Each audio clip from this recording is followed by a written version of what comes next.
And it just honestly made me want to cry because I was just like, this is history. Like, every day you Right. live through is like history, but it's like, this is what you see in your history textbooks. These are the moments that people tell you about. That's when I knew that this time wasn't just going to be one story. It wasn't Right. going to be like a story that everyone would talk about for a month and then kind of forget about. Like, that was when I really realized that something bigger was going on here.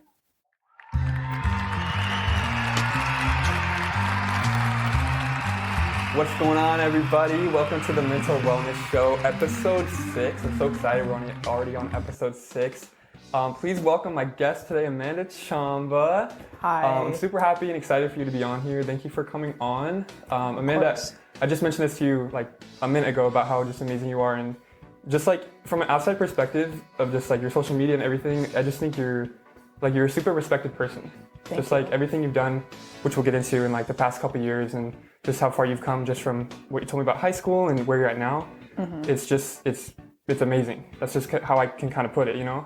Yes, thank you. Yeah, of course. So let's kind of jump into some of the things about yourself. So you said you're the Black Students Affinity Coordinator at Bellevue College. So can you tell me a little bit about how you got into that and how it's going currently? Yeah, of course. So I graduated in high school 2018, same graduating class as you. And kind of after high school, I was going through a really like rough patch mentally to where I knew I had to take a break from my educational journey. At first I was like, okay, I'll just take a quarter off. I just knew that I couldn't go back to school that following winter. I was just like, I'm done. Because for me, like what I was going through, it was more than just like senioritis of like losing motivation. I just genuinely didn't want to be in school. But I knew I wanted to be in school long term, but I knew that if I went too quickly, I would drop out and never, go back again. Right. And so I was working and I took about a year and a half off, registered at Bellevue College. At the time, I had a plan to just take 5 classes because there was a program out of state that I was interested in going, and Bellevue had the 5 classes that I needed to transfer. So I kind of went in just being like, I'm going to mind my own business, go to class, work on the side and just do whatever. And I think probably that second or third day of being on campus, there was like a welcome fair and they had like all these different clubs, and I saw the Black Student Union, and there was just one student standing there, Z. His name's Isaiah, but everyone called him Z. And he was just there and was saying how the Black Student Union essentially hadn't been a thing for the last year and a half at Bellevue, because of some things that were going on with like previous leadership of the executive board.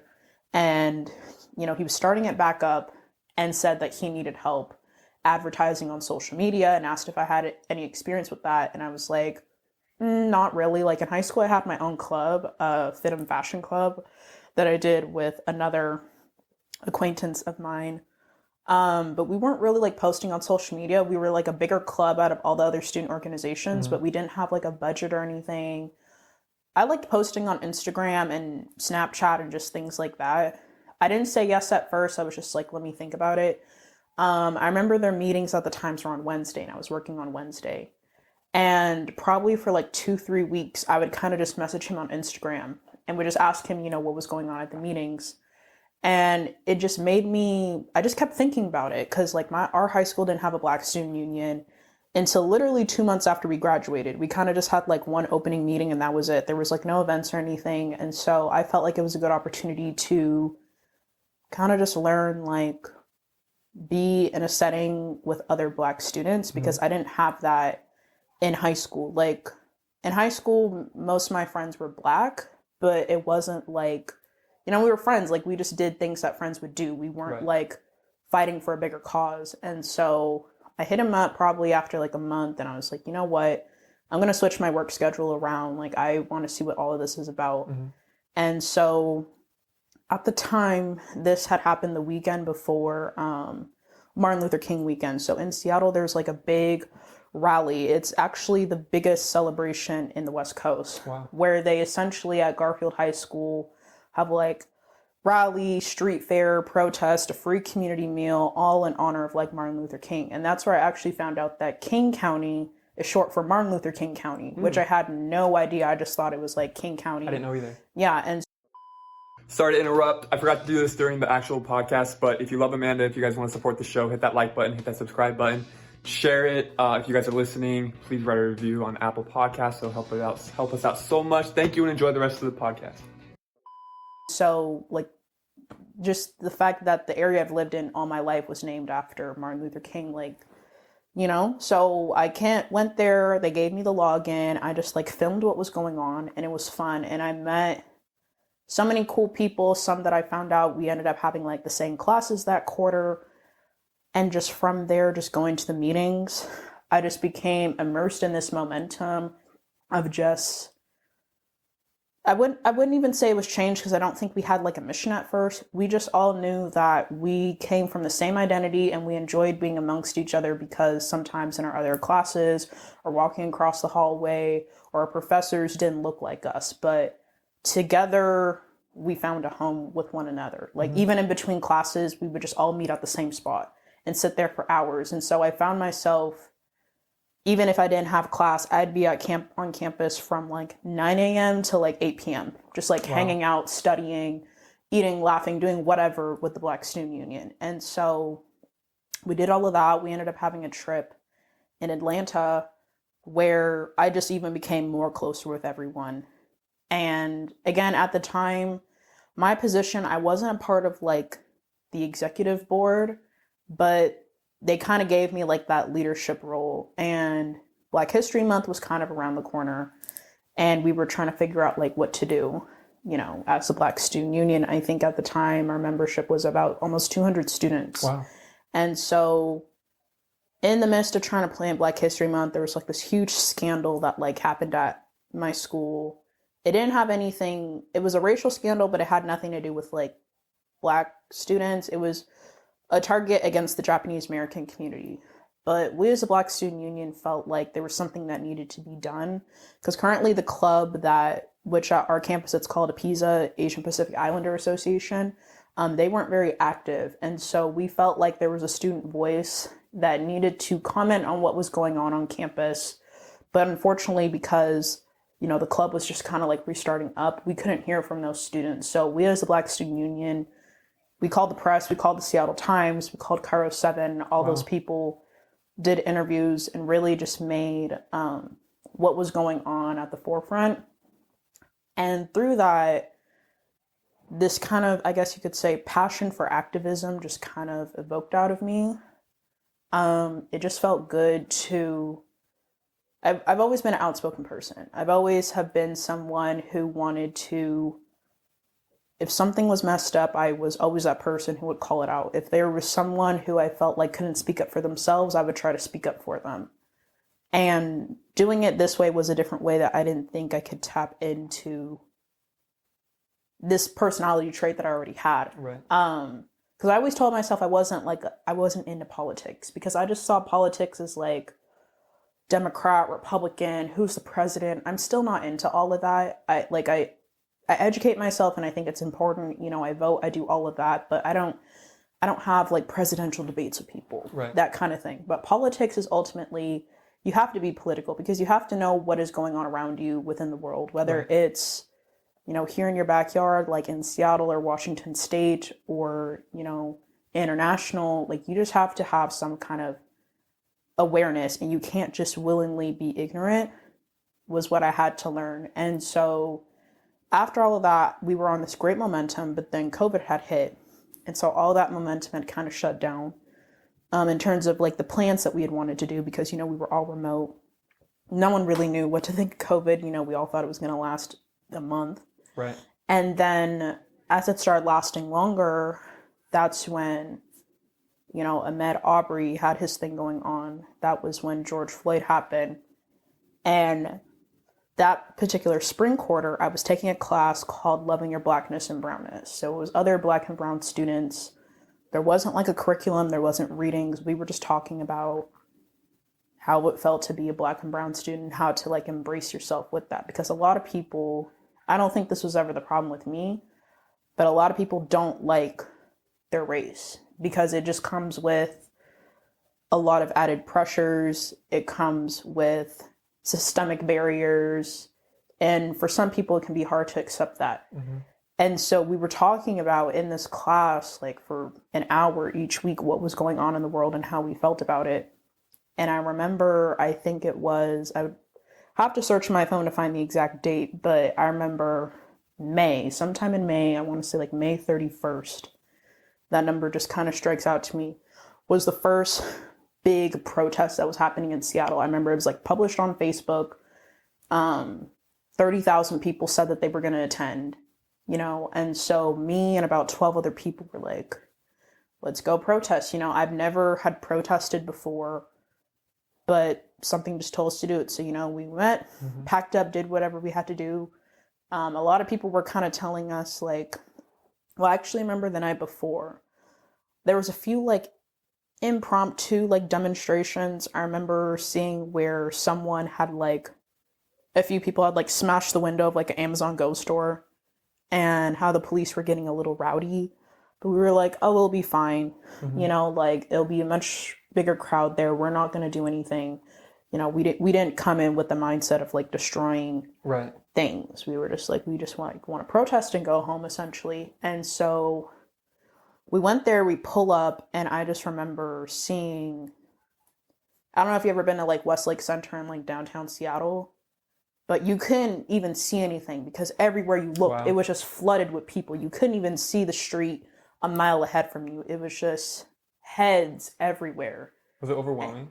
It was, and it was just people just stomping and chanting. No one was moving yet because this was the meeting spot. Mm-hmm. And I was just wow, this many people are here for this right now, because Black Lives Matter isn't something that's new. It started back in 2013, the whole thing with Trayvon Martin. And I know that there was a few protests here and there, but I was so young, I don't really know what was going on. And I just didn't expect that many people to be there. And so we start protesting and moving about. And I remember, I don't know exactly where we were. I know we were by the courthouse. I guess it might be the King County Courthouse. I don't know. But there was this intersection where it was a railing and it was a bridge and it was the freeway. And it kind of made this U shape. Mm-hmm. And somehow me and my friends got to the very front of the line. And I just remember looking over the freeway and then looking out, and there was people all surrounding. Wow. Just coming up. And then even beyond what you could see, there were still more people.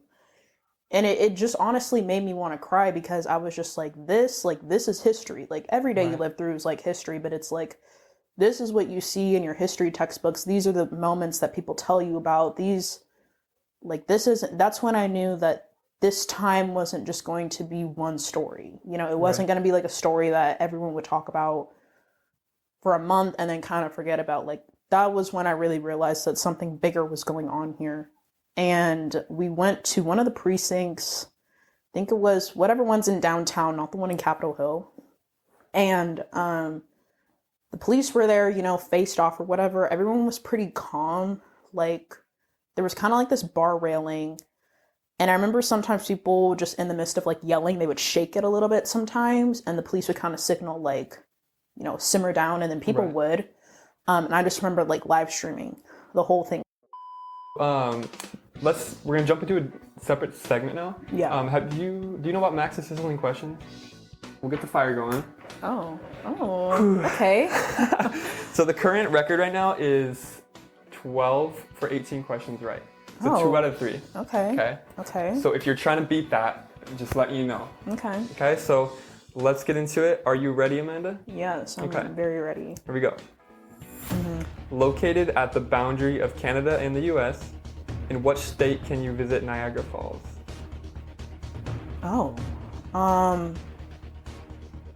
You said Canada and the US? Yeah, it's located between the boundaries. So it's basically in Canada and the US.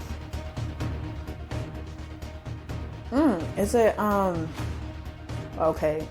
I guess the Canadian border is bigger than what I think, because usually when I think the Canadian border, I just think, Washington, Vancouver. Niagara Falls. Wow. Wasn't expecting this one. You gotta throw a random state out there, go for it. Michigan. Okay. And after we go over these, I'll go over the answers. Okay. How many sides does a stop sign have?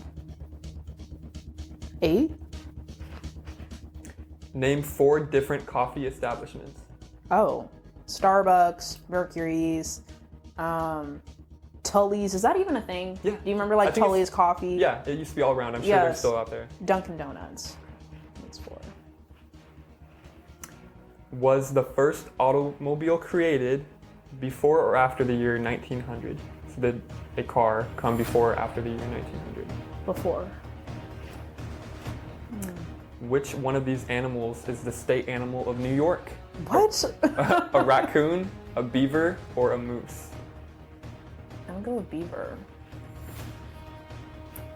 According to Guinness World Records, is the heaviest pumpkin recorded more or less than 5,000 pounds? Less. Okay, hold on. That was 6, I think.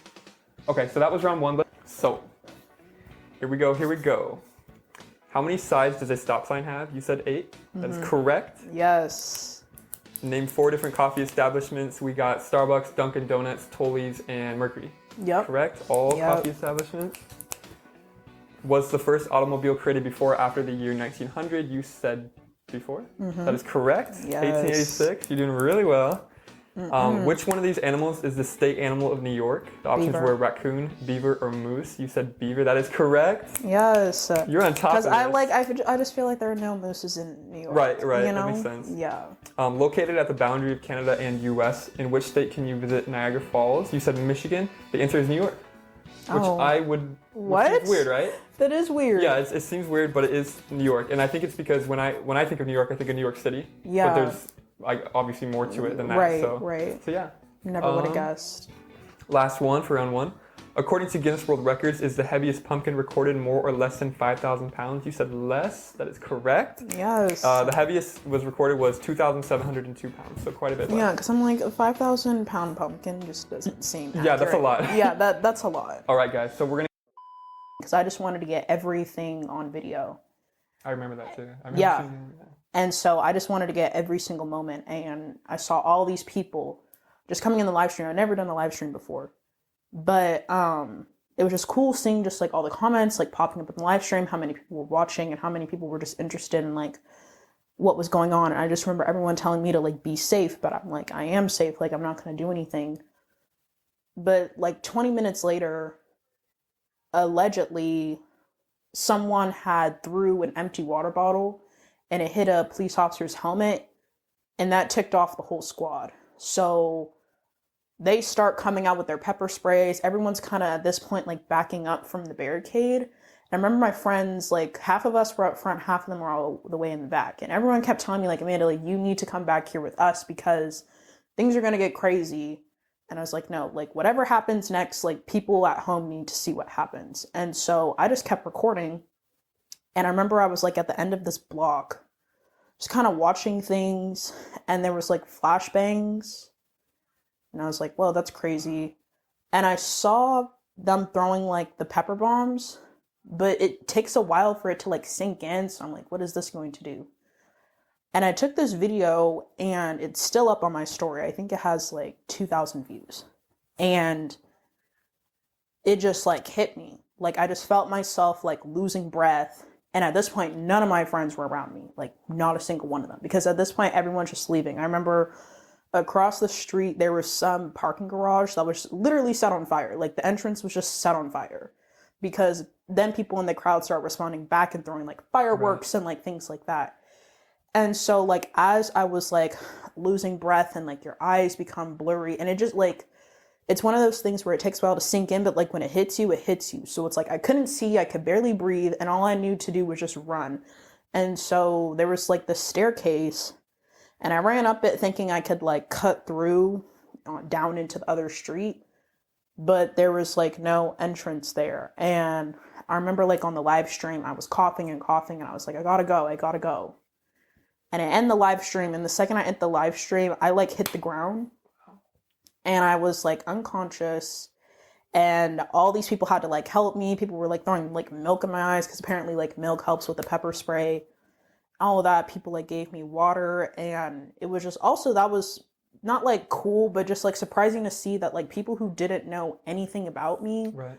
felt the need to just like help me. The fact that someone just even like saw me fall and like instantly wanted to help me amongst Right. everything else that was going on was just like, wow. And so I eventually got up. At this point, it's like pouring down rain. I had went down the hill and there was some church and there was like this tiniest little cover area. My phone was literally at 1%. And so I called my friends and I'm like, drop my location. I'm like, this is the church I'm at. I'm just going to stay right here undercover. Get here when you can. And so that happens. I think I made like another video I might have posted on my story. I briefly explained everything that happened. The video, like the footage got deleted. I can't find the video, but it's like not available anywhere. But I just kind of briefly described what had happened. And I just remember I might have waited like 20 minutes and like all my friends came and we couldn't say anything.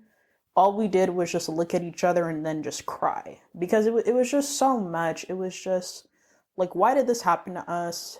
It was the fact that, you know, they found me and like I was okay and just like, wow, like this really happened. And so we were like, let's just go home. And so we had to go back up to West Lake Center. And so the city of Seattle had enforced a 5 p.m. curfew at 5:05. And it came up on all our phones and it was like anyone who is still in the city of Seattle past 5 p.m. is subject to being arrested. So all these different people are taken into custody because they're out past 5 p.m.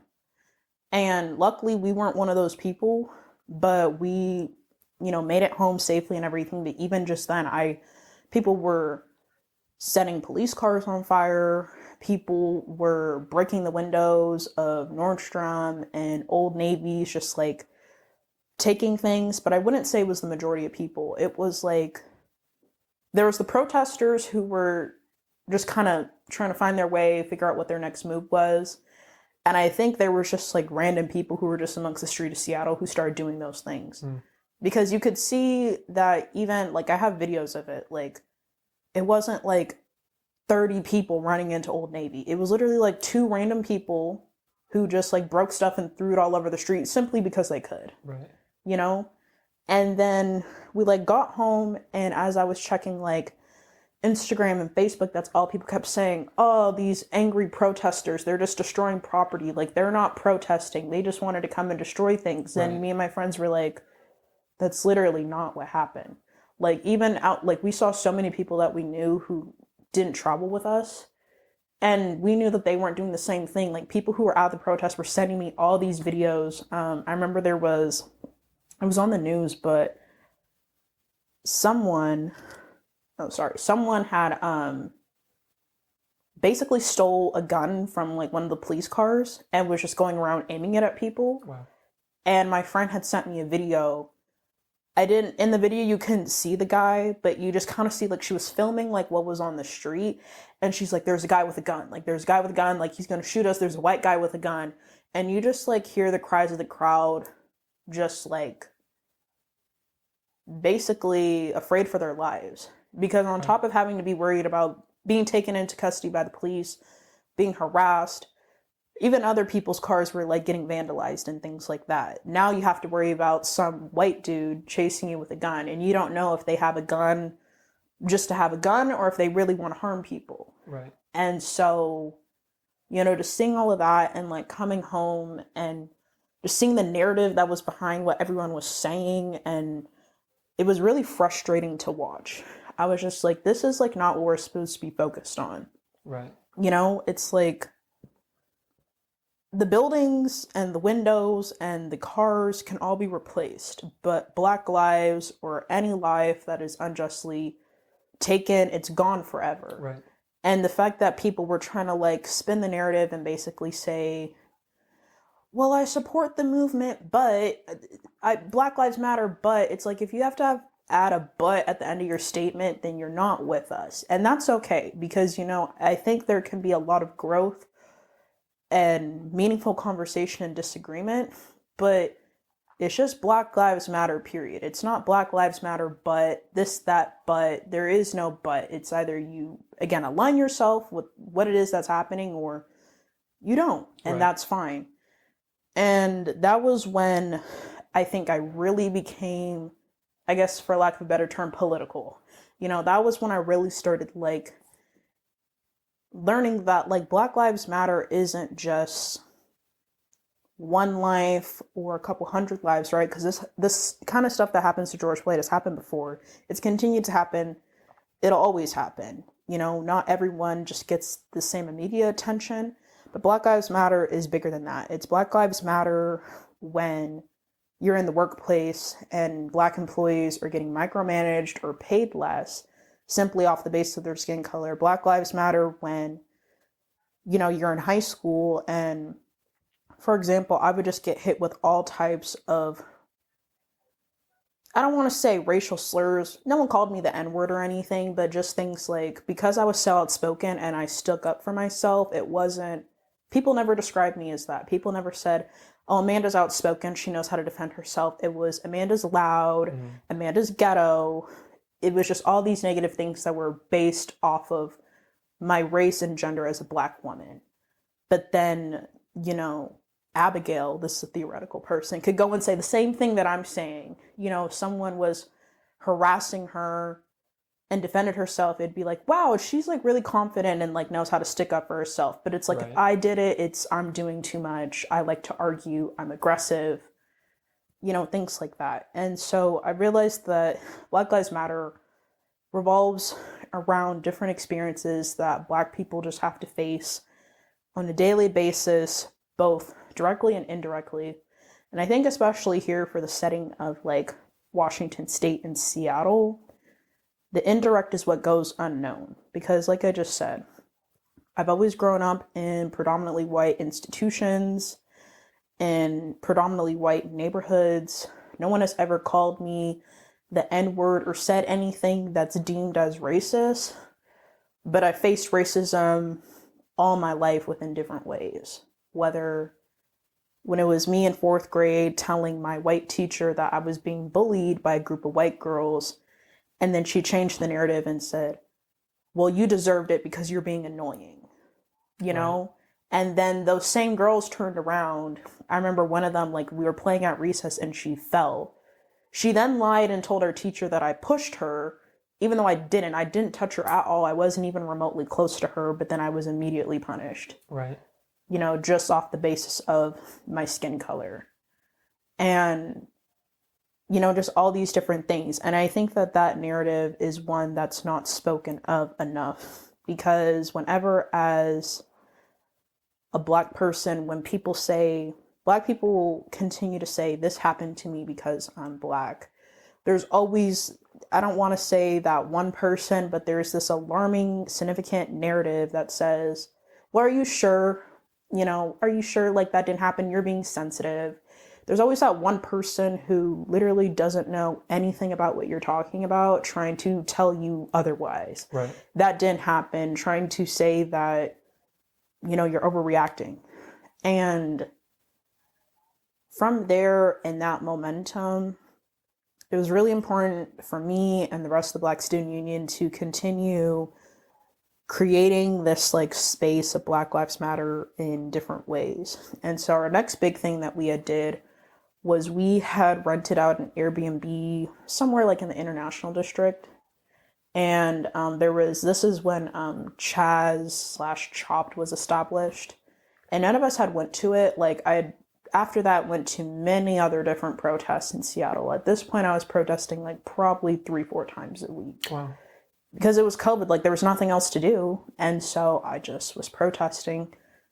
I was getting unemployment. I had gas money. I had this. I was donating that money to wherever it was that I could. Just any form of good, whether it was organizations, mutual aid, even just like houseless people on the street. I was just trying to do whatever I could to just give the money because I was like, everyone is always struggling, but especially in COVID, like COVID was different. Like Right. I was so lucky in so many ways. The fact that I qualified for unemployment. There are so many people who didn't simply because they weren't born in this country and they're undocumented or they didn't have enough work hours or whatever, but still equally needed the money. Like my rent was paid for. I always had food in the fridge. I lived at home. I didn't need to pay rent or feed my kids or feed myself. Right. I was just like, this money is just sitting here. So I was, again, trying to do whatever I could to help someone out. And with that, I kind of just took to Instagram and I was like, hey, let's just have a safe space where like-minded people can peacefully protest. Because within protesting, and since I was doing it so much, there was a lot of things that you had to go without. For example, if you need to use the bathroom, all the businesses were closed. They weren't going to let people use the bathroom. Right. Before CHAZ, it was actually interesting seeing that I saw CHOP first be established. Because I remember there was this one particular protest that happened at City Hall.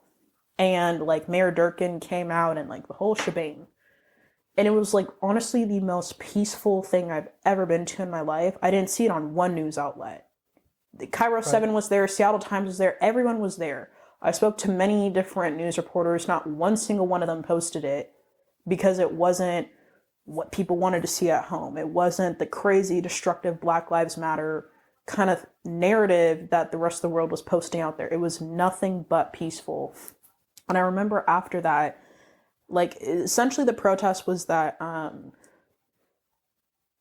Nikita Oliver, they had ran for mayor this past term. They didn't win. But essentially, they were having a meeting with Mayor Durkin. Nikita, they had ran for mayor in a previous election, but Mayor Jenny Durkin had won. And they were, Nikita brought some other folks, essentially just to have a conversation about what was going on. They came in with like a list of demands asking that protesters who were locked up in King County Jail would be released and a few other things. A lot of what they were asking for was the whole defunding the police.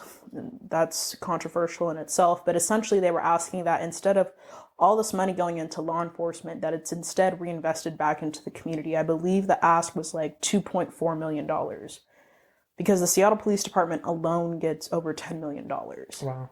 And so they were just like, let's reinvest some of this money into community initiatives that will get people off the streets, feed people, let the community take care of the community, because essentially police don't always solve those problems because they're just not trained to do it. It's not their job, And so, they were essentially just asking for money to be reinvested back into the community because police and law enforcement, unfortunately, whatever training they get, I really don't know. I do know that police aren't trained to, help people with mental health disabilities. They aren't trained to really mediate all diffuses that happen, whether it's between neighbors or businesses or students at school. Like a lot of police departments just don't get training on things like that. And so they were trying to basically ask for money to invest and kind of like grassroots some of these initiatives that they had really good ideas about. And the rest of us that were there were essentially just waiting outside to, kind of wait and hear what happened next. And after that, we had headed over to Cal Anderson Park.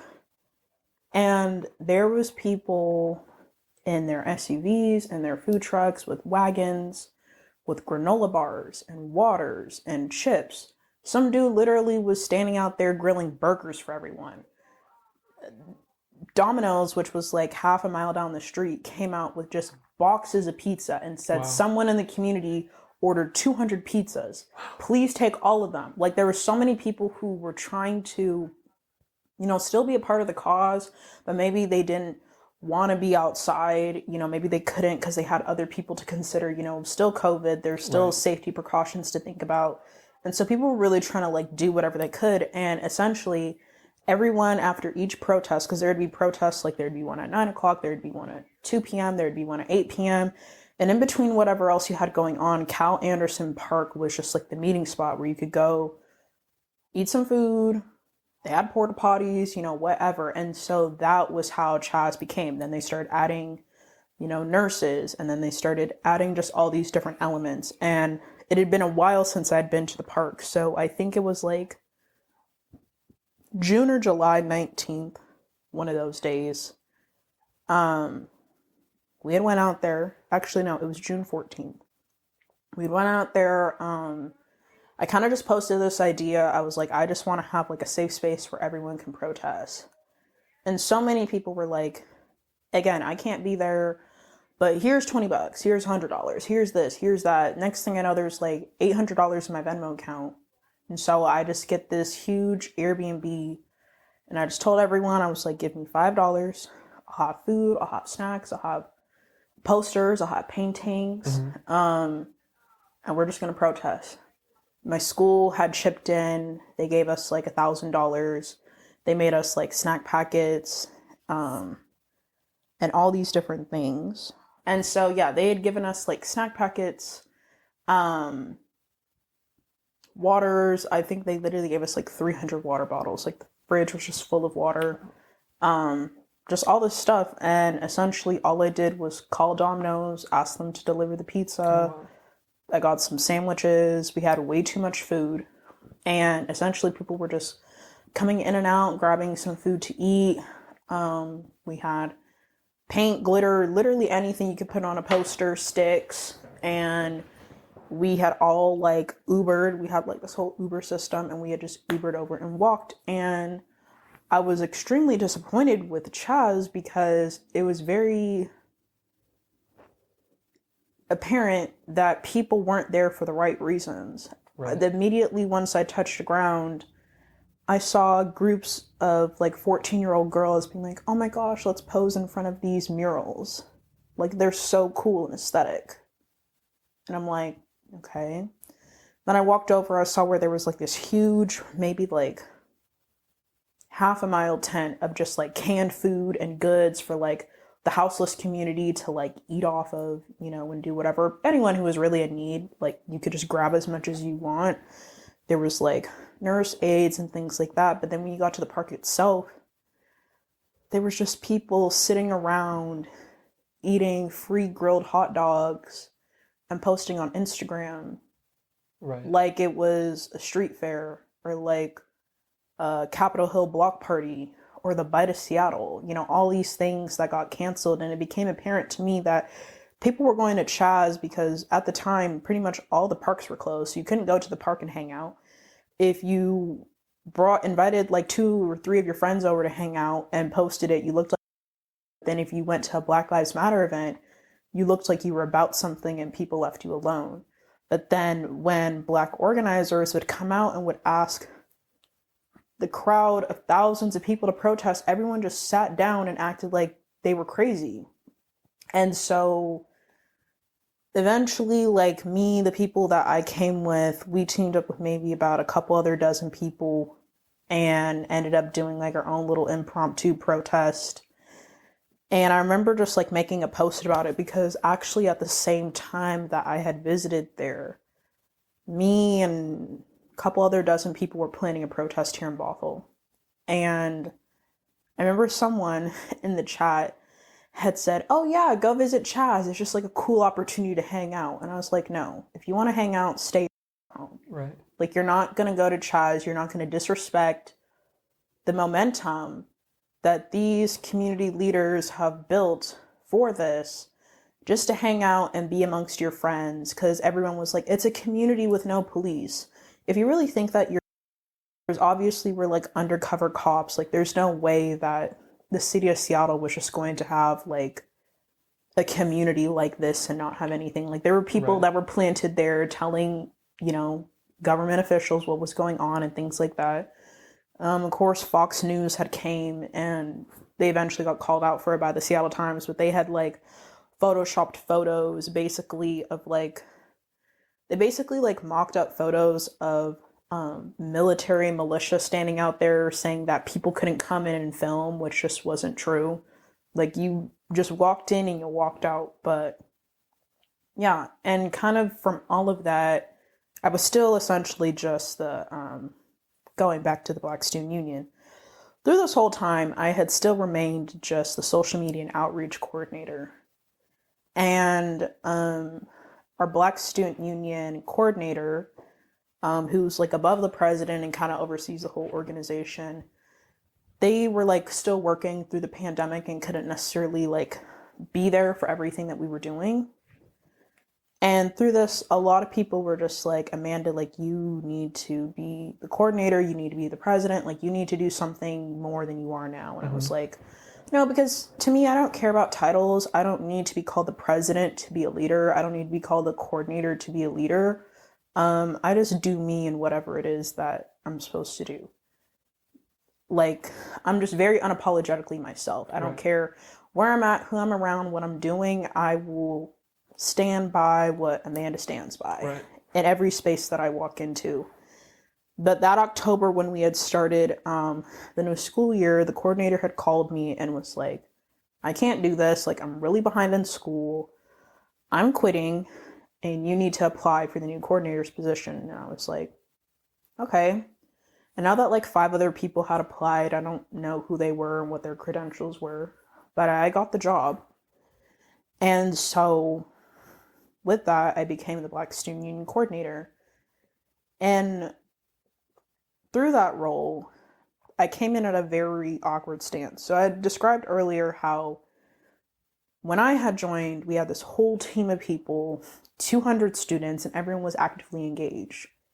Well, COVID-19 disproportionately displaced and dismantled vulnerable groups of people, that being Black and brown people, low income, first generation, immigrants, LGBTQIA+, all of those people, the rates of enrollment of them in college, and especially at my institution, were just dropping. And so I came in, and there was no Black Student Union. There was no one. And so I essentially had to tell the story of 200 people and all the struggles that they had told me over the summer, and basically put that at the forefront for the campus. Because all the other people, like, I saw so many of my friends become homeless. They had lost their jobs. One friend of mine had to literally, his whole family had to pack up and move to North Carolina in with family because the whole family lost their jobs. They couldn't live in Bellevue anymore. Just a lot of really bad things were happening to people. And it was me and like 2-3 other people from the previous academic year that were still there. And so essentially, so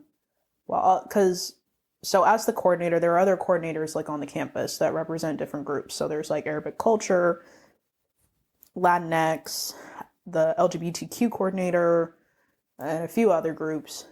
And they were doing things like, Christmas decorating, like virtual Christmas decorating classes and dance parties and things like that. And when I walked into the job, I just straight up told everyone, I'm like, I'm not doing any parties.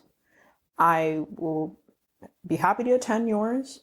I'm not doing any parties. I'm not doing any mixers. I'm not doing any meet and greets because this is not where Black people are right now in America. There's more that we need for our community. And so through this role, I'm going to do what I can to bring that on, this campus. I was meeting with the president. I was meeting with the VP of Student Affairs. I was meeting with the Board of Trustees, which essentially is the school board. I was working with other organizations in the area doing, again, whatever I could to essentially bring these ideals that I just discussed onto the campus. For Black History Month, I remember we did discussions. We called it confronting conflicts, where we took issues that we felt like were prevalent in the Black community and just had open conversations about them. The first one we did was about the Black Lives Matter movement, the truth behind the Black Lives Matter movement. We took basically every video that we had all summer and made it into one video and showed it to everyone. We talked about the divide between Black men and Black women in the community. We just talked about all types of things. And through that, not a lot of people showed up to my events in terms of students. I think also there just wasn't really a lot of Black students that could attend the events, but essentially just kind of having that paper trail, whether it was on Instagram, whether it was on the website, just getting my name out there on campus, not Amanda, pay attention to me, but just the needs of the Black students on campus and what the school needs to focus on. We got initiatives free housing for low-income students. We got initiatives like now my school offers like essentially like food delivery, like through DoorDash. So like people can order groceries every week, and if they don't have a car to come on campus and pick it up, it just gets sent to them through DoorDash. And all these different needs where we were finding the stories of what the group was going through, talking to other people in the community, and again, just trying to bring all those things on campus as best as we could. And not just for Black students, but really just for everyone. Anyone who is being negatively impacted by COVID. Right. They've, even through the pandemic, like a lot of college students got stimulus checks. My school still gives students stimulus checks to this day, because every quarter, because of the things that we were talking about that people need. So every student who essentially is on financial aid, on top of whatever refund check that they get, will get an extra $1,100 from the school. Wow. Each quarter. And to me, again, that was when I realized, going back to the whole politics comment, like, this is politics. Like, helping people, addressing the needs, being a figure in the community, it's all politics. You know, it doesn't have to be super complicated, like, oh, I like Biden or I don't, or Trump this and that. That plays a different role into it. But essentially what I've learned is that, at least for me, and I think everyone's political journey is different, but I really pay attention to what's going on in my backyard. So I know what's going on my campus. I speak to students every day.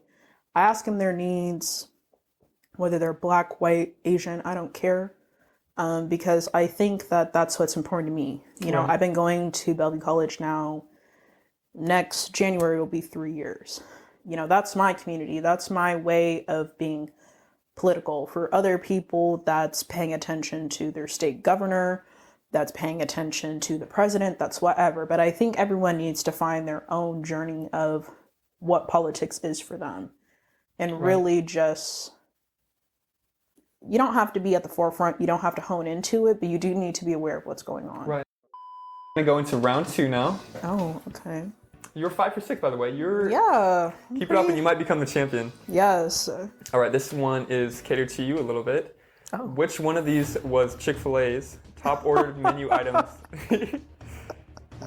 Okay. Okay. I'm listening. Which one of these food items was Chick-fil-A's top ordered menu items in 2021? So this comes before anything else ordered. It's the most popular. Waffle fries, right? Let me give you the options and you can say. Okay. Is it waffle fries, Chick-fil-A chicken sandwich, or the Chick-fil-A nuggets? I still think it's the waffle fry. I remember reading that statistic somewhere. Don't ask me why. I think it was the waffle fry. Which one of these companies was not founded in Washington State? Oh. Amazon, Boeing, Nordstrom, or Google? Google. That was easy. In what city is the Burj Khalifa located in? Shanghai, Mecca, or Dubai? I don't even know what that is. The Burj Khalifa? Mm-hmm. What were the options again? Shanghai, Mecca, or Dubai? Mecca? Wait, not founded? And or what founded? city is it located in? Oh. I'm going to say Dubai. Dubai. Name 5 different types of cheese. Oh, I'm the charcuterie board queen. This is easy. Okay, we got brie, Gouda, Manchego. You said 4? 5. Cheddar. Okay, what's a fifth? Hold on. What did I say? Brie, Manchego, Gouda. There was another one I said. You said cheddar. Oh, Parmesan's another 5. Love it. All right. According to pepperhead.com, which one of these peppers is the hottest in the world? Is it the hot dougala, the Carolina Reaper, or the Trinidad Morugu Scorpion? I'm gonna go with the Trinidad one. Okay, and I probably pronounced one of those wrong. Last one for round 2. On average, do humans or tortoises live longer? Tortoises. All right, let's go over the answers. How do you think you did? I think I did pretty good. All right, let's see. According to pepperhead.com, which one of these peppers is the hottest in the world? You went with the Trinidad Morugo Scorpion. The answer is the Carolina Reaper. To give you a comparison, the Carolina Reaper is 2.2 million on the Scoville scale, whatever that is. And the What? Trinidad one is the second. It's just below that at 2 million. Okay. Have you ever tried something so hot that it was like crazy? I like spicy food, but I'm not like one of those people that's like, I'll do like a challenge Right. where I have to sign a waiver. Right. But I do like spicy food. Okay. Which one of these was Chick-fil-A's top ordered menu items of 2021? You said waffle fries. That is correct. Yes. Of course. Which one of these companies was not founded in Washington State? Google. The choices were Amazon, Google. Boeing, Nordstrom, or Google. You said Google. That is correct. In what city is the Burj Khalifa located in? Your final answer was Dubai, right? That is correct. Wow. The Burj Khalifa is the tallest building in the world. Oh. Yeah, so that's where Dubai. And Something about Dubai just sounded right. Yeah. All right, 2 more. Name 5 different types of cheese. You went with cheddar, Parmesan, brie. One of them I didn't know. Gouda? Gouda I know, but what was the Oh, Manchego. Manchego I did not know. It's like a Spanish breed, like blend that's kind of like cheddar and Parmesan. It's a little bit sharper. I only know that because I worked at a super fancy restaurant. It was on the cheese board, but it's probably like one of my favorite cheeses. Wow, I gotta try it then. Yes. Last one, on average, do humans or tortoises live longer? You went with tortoise, that is correct. I mean, Finding Nemo. Yeah, so little statistics, tortoises live between 80 and 150 years old. Humans, I think the average was 73, the latest. Yeah. Good job. You are 10 for 12 right now, which means on the last round, you have you'll have 6 more questions. If you get just 3, if you get half of them, you are the top champion ever on the show. Yes. Okay? Yes. Around you. And it's incredible that you went to Bellevue College with not the intention of probably making this journey, and here you are now where you're at, and all the leadership roles you played and all the meaningful things you've done, and it just must feel like good, I guess. I mean, you're doing meaningful things, you know? Yeah, it does feel good, but it's like at the same time, it still comes with a lot of hardship because everyone like who's like in my life, like on a day-to-day will like make fun of me. Because even just now I was like listening into a meeting. Like this is like my life. I will literally be in like 4 meetings every day. Wow. Just like Monday through Friday, I'm always being invited somewhere. Sometimes I can be engaged when I can be. But it's like I listen to, again, not only students, but faculty and staff. There's so many other committees that I'm a part of on my campus. Like there's this new one with Office of Diversity, Equity, and Inclusion called Equity Advisory Board that I'm on. There's the Student Success Council, even just like more fun ones. Like I'm a part of this committee that chooses the student commencement speaker every year.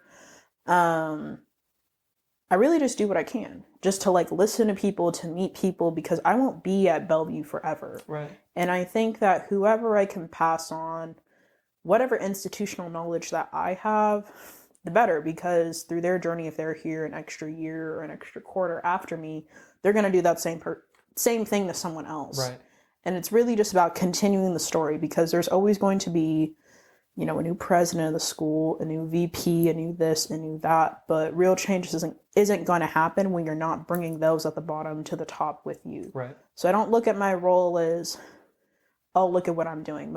I really don't even introduce what I do to most people. It's like, if you know, you know, but like, it's who I am in the sense that it's like what I'm passionate about, but it's not who I am because I don't care about titles in the hierarchy. Right. It's just a different way of being essentially Amanda, and this year will actually be my last year doing it because I plan on moving to other things. Me and a few other students want to be in student government next year. But even whether I win the election for student government or I don't, I'm now taking on a full-time position elsewhere outside of the campus. I still plan on being just as involved. It'll just look different. You know, I don't, again, need to be the Black Student Union Coordinator.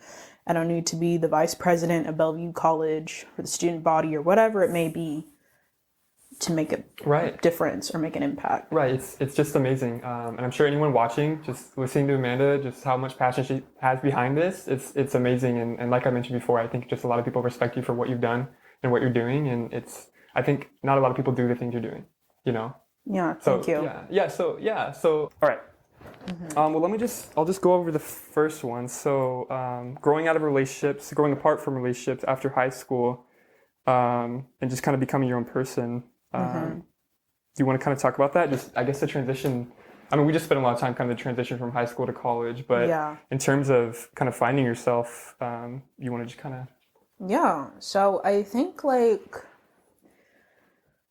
I was just telling Max this earlier, but I feel like if you were to ask me now who I was in high school, I would say I couldn't tell you. Like, I know what I did, I know who I was like with, but I don't know what I was about. And I say that because I feel like I spent so much time in high school trying to align myself. And what I mean by that is I did a lot of things for like attention, but like what I mean by that is like I wasn't trying to be like popular. I wasn't trying to be I wasn't trying to be popular. I wasn't trying to impress anyone. I guess I spent a lot of time getting attention to not impress people. Like I really wanted to establish that I was different from everyone else, but I had no basis of why I wanted to be different, so I just acted like a weirdo. Like I just went and lunch and would like crow in people's face or just like say things and then, people like said things, I'd like defend myself. But I don't really know who I was. And I think when I started kind of realizing a glimpse of who I wanted to be was probably when I was 19. And for some reason, when I turned 19, it just all clicked. I was like, you're not 19, you're 20. Like, what is 20? Like, you spend all this time, you're like teen, and then it's 20. It just sounds a little bit different. So I was like, I don't know what I want to do. And at the time after high school, like I said, I took a break from my educational journey. I was working at Target. I'm like, I don't want to work at Target for the rest of my life. Like, what do I want to do? How am I going to get to the things that I want to do? And at the time, I was going to fashion school. And so, while yes, I was working like in apparel and like that was kind of aligned with my career, it wasn't like the particular establishment I wanted to be at. And so the only way, I guess, kind of in that moment, like right at the beginning of 2019, I can think of the only way I'm going to get to that next level or a quick way of getting there is by making more money. So I got 2 jobs. I was working 80 plus hours a week. Sometimes I would have a shift at Target that was from 6 a.m. to like 2, and then I'd drive 3 minutes down and have a shift from like 2:30 to 10.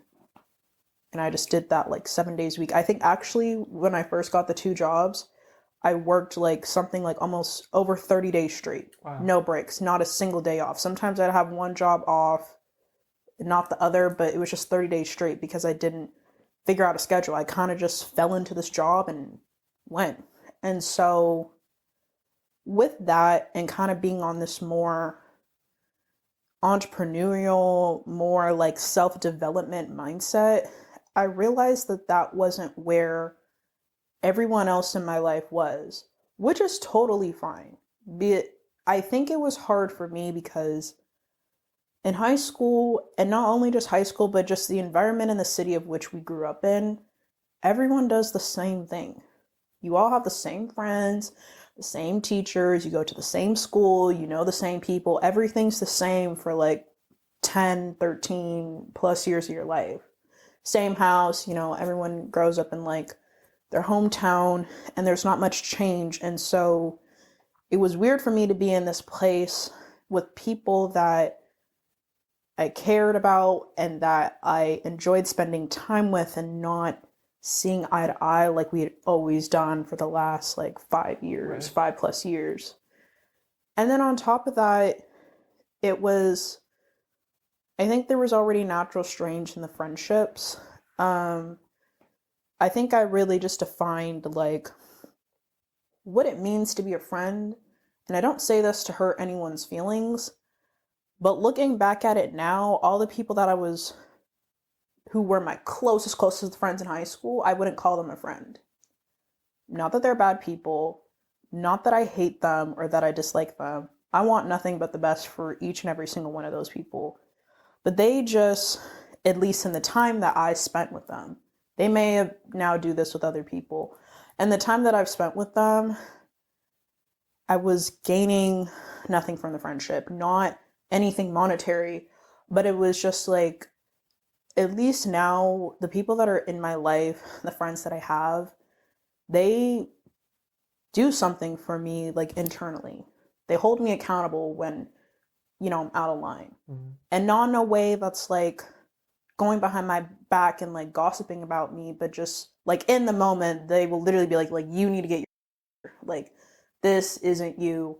They check in on me. Like, they can tell just, like, by the tone of my voice, like, right. I could say I'm okay, but if I don't say it in a way, they'll know that I'm actually, like, not okay.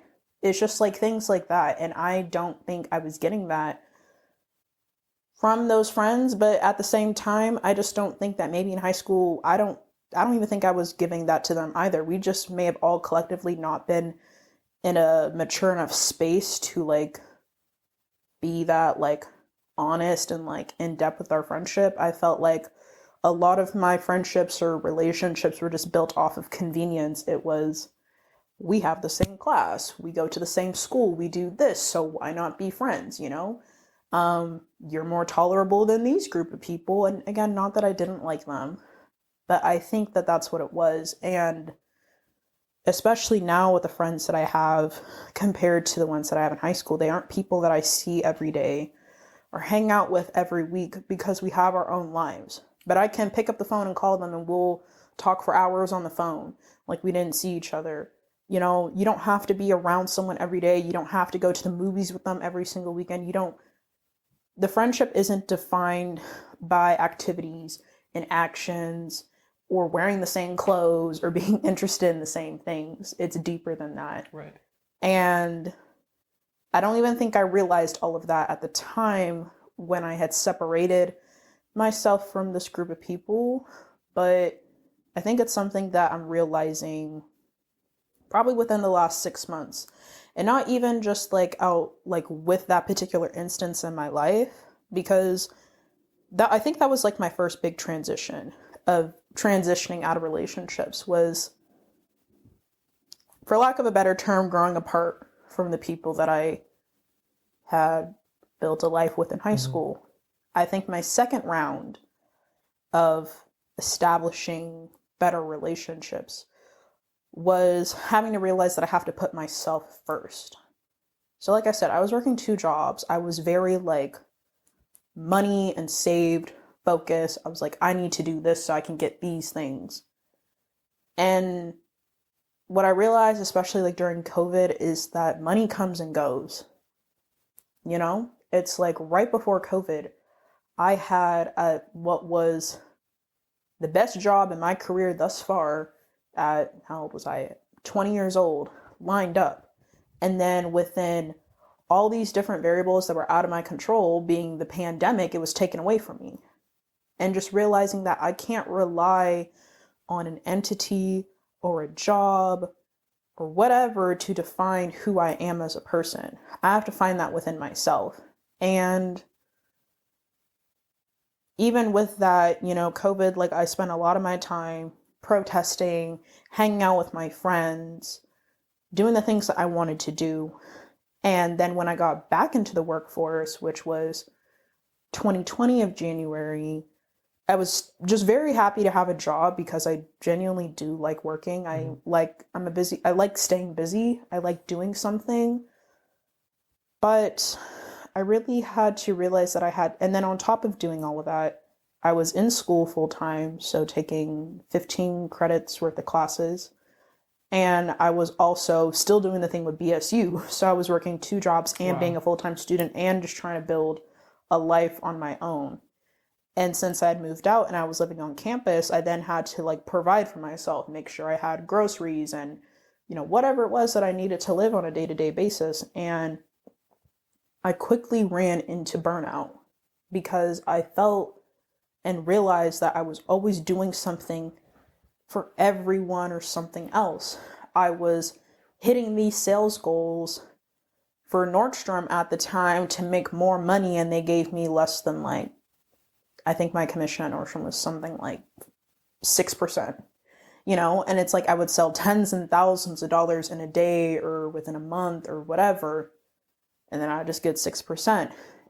And it's not even necessarily like about the money, but then it's like I also had to realize like how long and how much momentum and how much energy does it take me to produce this well? Right. And is what I'm putting in enough to where it's worth it? And it just became clear that it wasn't worth it, because while I liked my job, I liked what I was doing, I liked the people that I was doing it with, mentally I was putting myself last.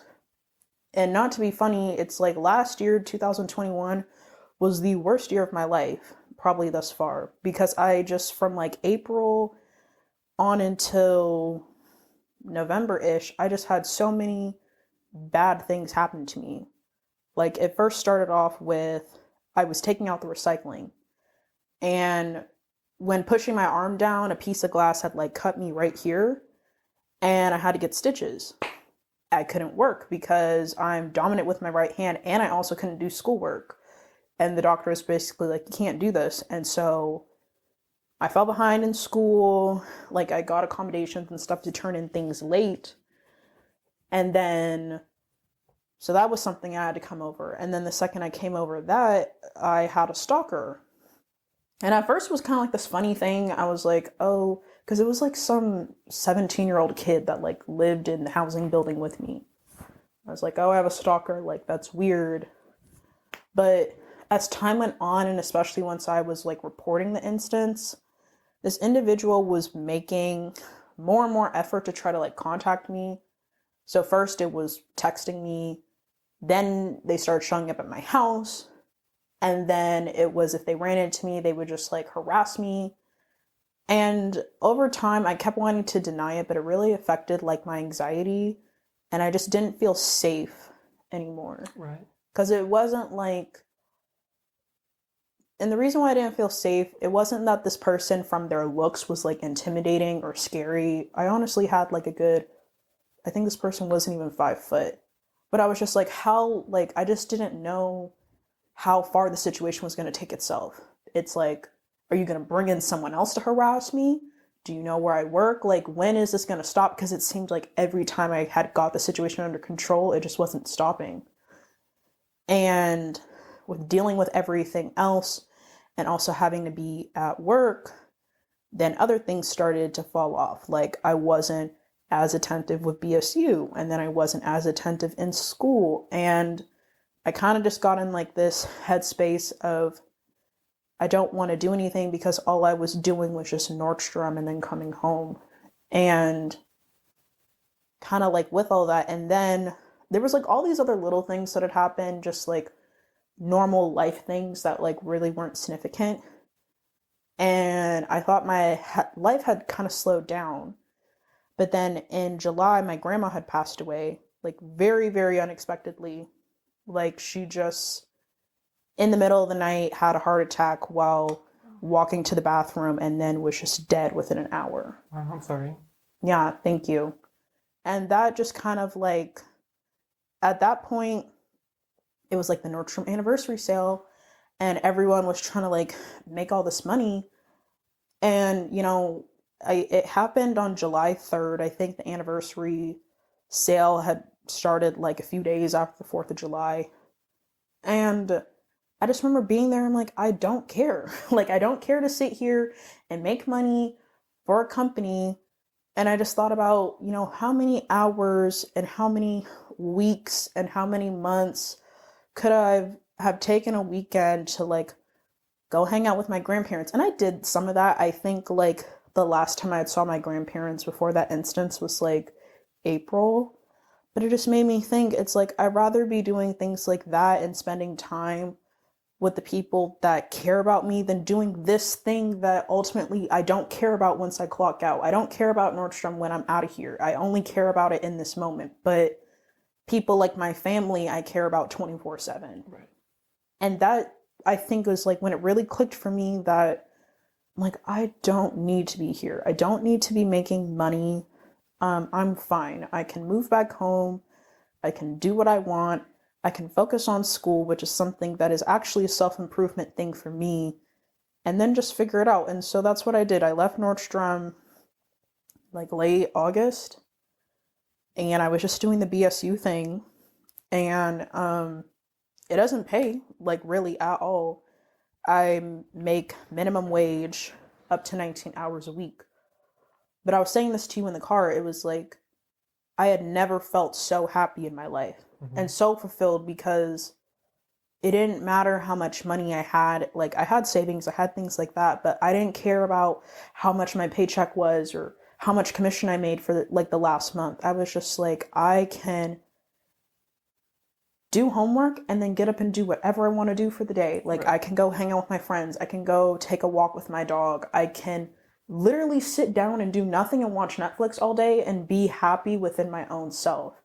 And so I think like establishing relationships, it's outside of also just like physical people, but also the tasks that you take on a daily basis and really finding out if that's fulfilling. And, right. You know, even like with what I did for BSU, like, let's just say I like met someone and people would ask like, oh, what do you do? And I was like, oh, I work for my school. People would be like, oh, that's not a real job. Like you need a real job. You need this, you need that.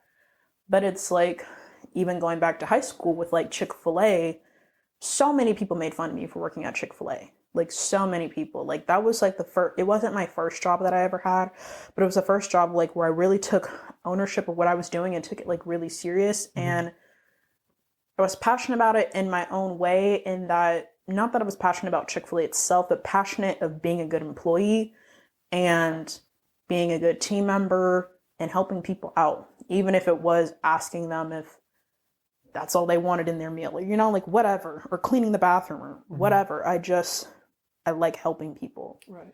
And so with that, even like the opportunity I had at Chick-fil-A, like, I feel like, especially now, kind of like in this momentum that we're in our lives, is that a lot of people that we went to high school with, they're graduating, you know, this year or the next year. They're getting these really cool internships or getting accepted into, you know, graduate programs and things like that. And then here I am, I don't even have my associate's degree yet.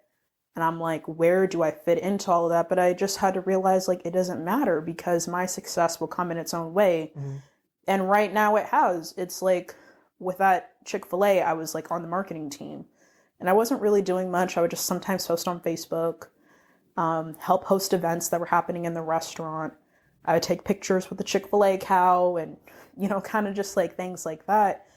But that experience alone really helped me garner the fact that I am really passionate about marketing. And now I'm in the digital marketing program at my school. And also just being involved with like BSU and everything that I do now. Now at the end of April, I'll be starting a brand new position with the city of Seattle as a social media manager. And, you know, I was saying all this earlier, like, there was 200 applicants that applied for it. A vast majority of the finalists within that group had master's degrees in like business administration from the University of Washington. Mm-hmm. And I beat all of them solely based on not only my credentials of the industry, but just who I am as a person. Like, it mattered to them that I was not only really just unapologetically myself. Like, yes, I have a great understanding and knowledge of marketing. Like, I'm a really good student. I'm like in the honor society, my GPA is like a 3.9.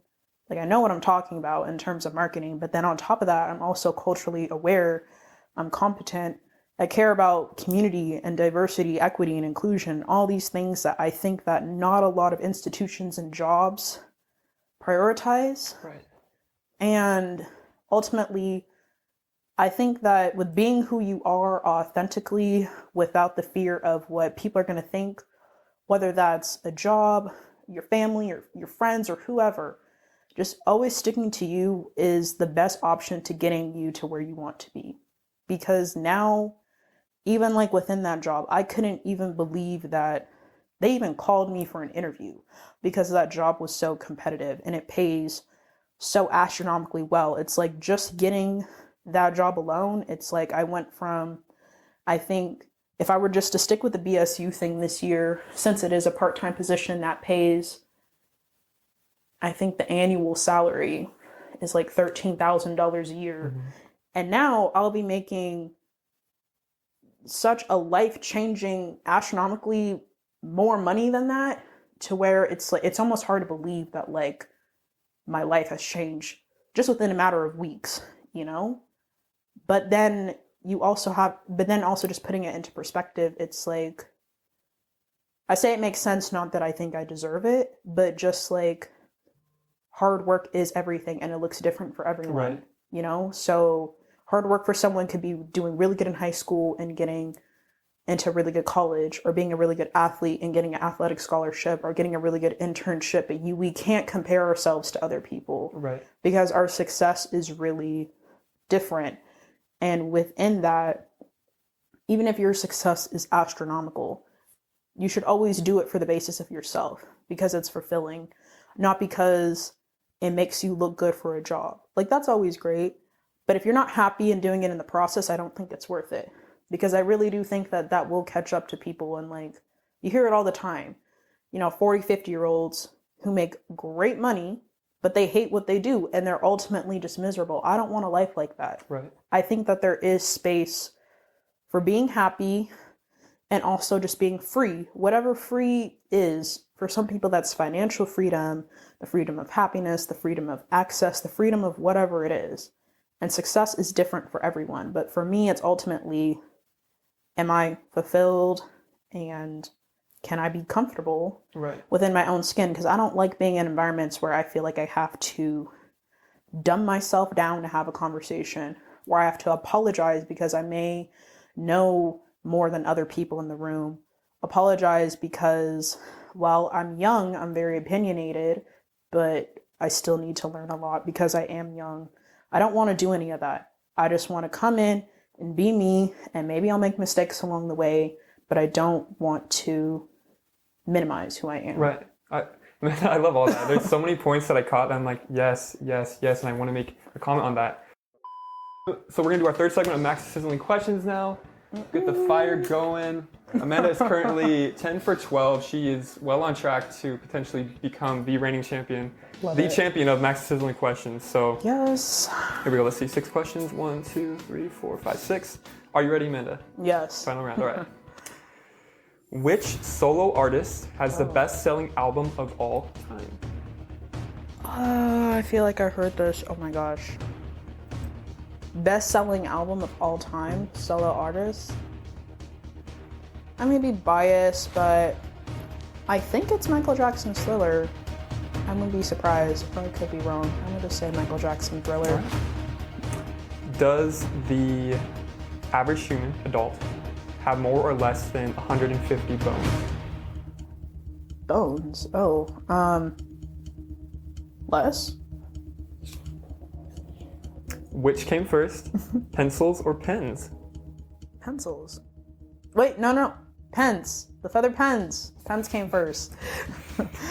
Which one of these is the largest candy company in the world, as in bringing in money, revenue? Mars, Ferrero, or the Hershey Company? Hershey. What is the only mammal that can fly?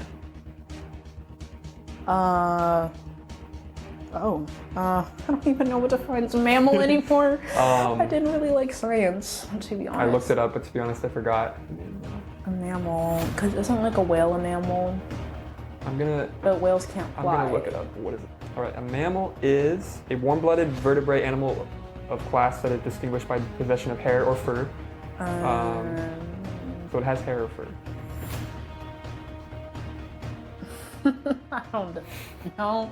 I was gonna say a bald eagle, but I don't even know if that's a mammal. I'm gonna just go with it because I really don't know any better answer. It's a bald eagle. It's probably not. But... Last question.